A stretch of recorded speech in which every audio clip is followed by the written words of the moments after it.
Orang-orang tua selalu bilang kalau dengar azan langsung masuk rumah.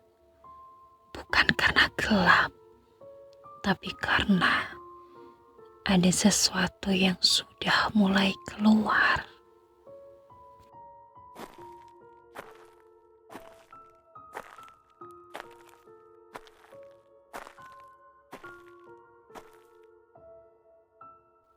Mereka bilang perempuan itu selalu muncul dari ujung jalan. Rambutnya panjang, pakai kebaya putih kusam. Tapi dia tidak pernah teriak. Dia cuma memanggil dengan pelan. Dan anak-anak yang didengar katanya merasa seperti dipanggil ibunya sendiri. Dulu ada satu anak yang tidak langsung pulang saat maghrib. Katanya dia ngikutin perempuan itu. Sejak hari itu, anak itu tidak pernah kelihatan lagi.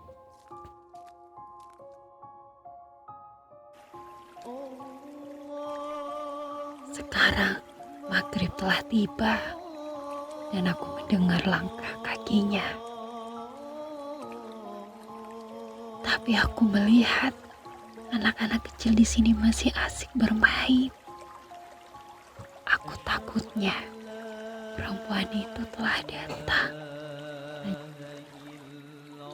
Katanya orang-orang kampung sini bilang perempuan itu akan muncul sebentar lagi. Dan dia akan keliling kampung cari anak yang masih belum pulang. Langkah kakinya itu mulai terdengar, tapi tidak berat. Tapi kedengarannya jelas di jalan tanah itu. Katanya dia bisa tahu anak mana yang masih main di luar. Bukan dari suaranya, tapi dari bayangannya. Kalau ternyata ada anak yang berdiri sendirian atau belum masuk rumah saat azan, katanya dia akan berhenti dan berdiri tepat di belakangnya. Tapi perempuan itu tidak langsung bawa anak itu. Dia harus nunggu. Ya, sampai anak itu benar-benar menoleh.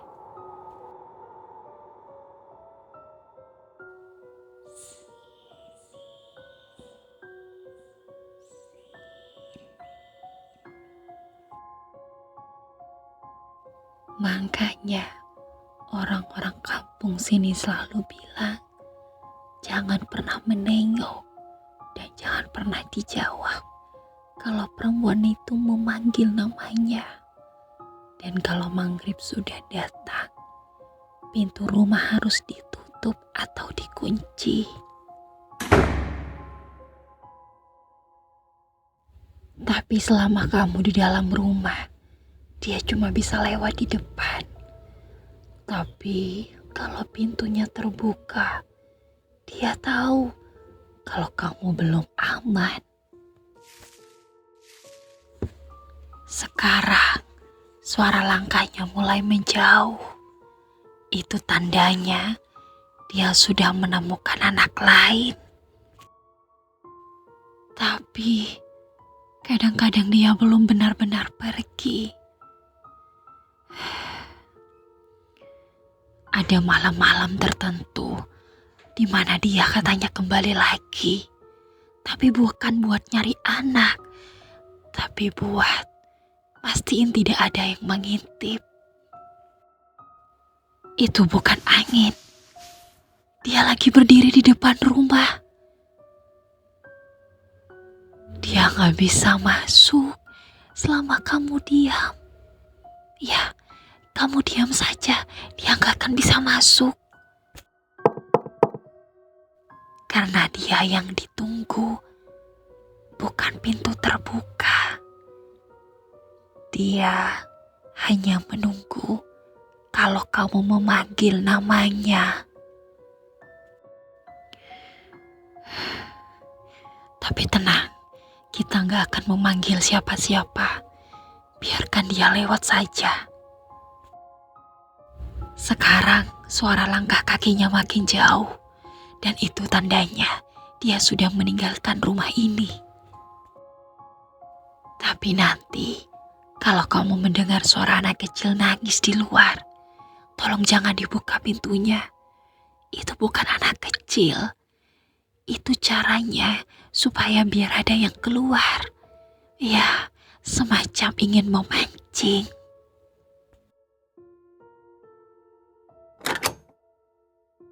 Maghrib memang sudah lewat, tapi dia tidak pernah benar-benar pergi. Orang-orang di kampung ini bilang begitu bukan tanpa alasan. Bukan karena ingin menakut-nakuti anak kecil, tapi karena mereka pernah melihatnya sendiri. Dan setiap kali azan maghrib mulai terdengar, ada suara perempuan itu pelan dan langkahnya selalu muncul lagi. Dan aku masih ingat jelas sore itu, langit belum sepenuhnya gelap. Tapi entah kenapa, warnanya langit itu jingganya warna aneh. Seperti ditutup kabut tipis yang dingin. Dan anak-anak masih bermain di ujung gang. Ada yang masih berlari, dan ada yang tertawa, dan ada yang belum tahu kalau waktu mereka hampir habis. Orang tua mereka itu selalu memanggilnya, dan memanggilnya dengan satu persatu. Pulang nak, sudah maghrib, masuk rumah sekarang. Tapi selalu ada satu anak yang masih belum pulang. Iya, dia memang tidak pernah benar-benar pergi.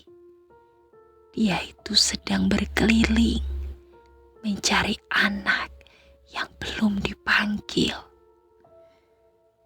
Dan aku melihatnya pertama kali dari balik jendela rumah. Perempuan itu berdiri di bawah pohon mangga tua. Rambutnya panjang, menutupi wajah, bajunya lusuh, tapi seperti orang yang sengaja ingin terlihat biasa. Dia tidak melayang, dia tidak teriak, dan tidak tertawa. Dia cuma berdiri. Dan entah kenapa, saat mataku bertemu dengannya, dadaku terasa sesak. Bukan karena takut, tapi karena ada perasaan seperti sedang diperhatikan terlalu lama.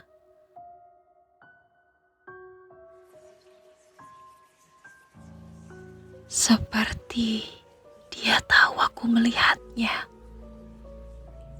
Anak-anak kecil itu yang masih duduk di pinggir selokan pelan-pelan berdiri. Dan perempuan itu tidak memanggil, tidak melambaikan tangan. Dia hanya membuka sedikit telapak tangannya.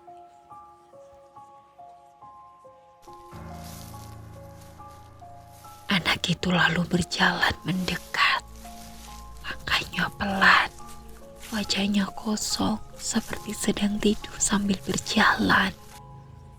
Aku ingin berteriak dan ingin memanggil namanya. Tapi entah kenapa suaraku tidak keluar. Dan sejak hari itu, anak itu tidak pernah pulang. Orang-orang banyak mencarinya, menyusuri sawah, masuk ke kebun, memanggil namanya sampai suara mereka habis. Tapi yang ditemukan hanya sandal kecil yang tergeletak di dekat pohon mangga. Dan sejak saat itu, setiap maghrib selalu ada yang melihat perempuan itu. Kadang ada di ujung lorong, kadang di dekat sumur tua, kadang berdiri tepat di depan rumah yang pintunya belum tertutup. Kalau ada anak yang masih di luar, dia seolah-olah menunggu undangan. Dan malam itu aku pulang terlambat. Langkah kakiku sudah cepat, tapi lampunya selalu redup dan suasana terlalu sepi. Dan di ujung gang, aku melihatnya lagi. Kali ini lebih dekat. Rambutnya masih menutupi wajah, tapi aku bisa melihat senyumnya yang tipis. Tidak ramah dan terlalu lebar. Dia tidak menatapku, dia menatap ke belakangku. Iya, ke arah suara langkah kecil yang mengikutiku. Dan aku menoleh, tidak ada siapa-siapa. Dan saat aku menoleh lagi ke depan, perempuan itu sudah berdiri tepat satu langkah di belakangku. Aku bisa mencium bau tanah basah dan sesuatu yang manis seperti bunga layu. Dia tidak bicara, tapi kepalaku penuh dengan suara bisikan. Sudah maghrib, masih di luar, belum pulang. Aku langsung menutup mata dan membaca doa pelan-pelan, tapi tanganku gemetar. Dan ketika aku membukanya lagi, dia sudah tidak ada. Tapi di tanah ada jejak kaki kecil yang mengarah ke lorong gelap. Ya, dia tidak pernah benar-benar pergi. Dia hanya berpindah tempat, mengganti target, menunggu anak lain yang belum pulang.